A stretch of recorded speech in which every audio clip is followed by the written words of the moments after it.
Spring Day has finally come sa much-awaited comeback concert ng K-pop superstars BTS. Kaya ang ARMY from all around the globe full support sa OT7. Sina RM, Jin, Suga, J-Hope, Jimin, V at Jungkook na namiss raw ang kanilang fans. Thank you for joining us tonight. It's been a long journey, but now we're finally here!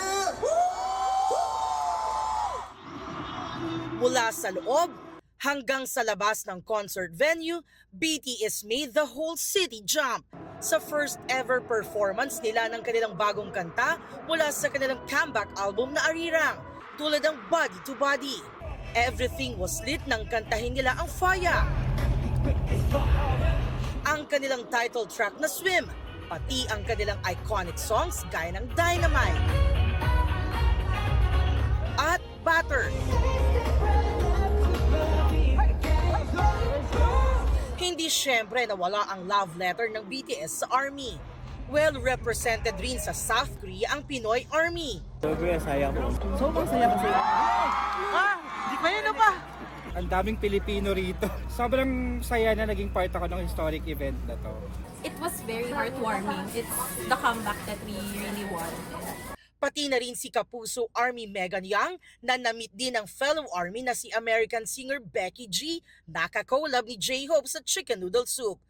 No words. I need time to process this. It's insane.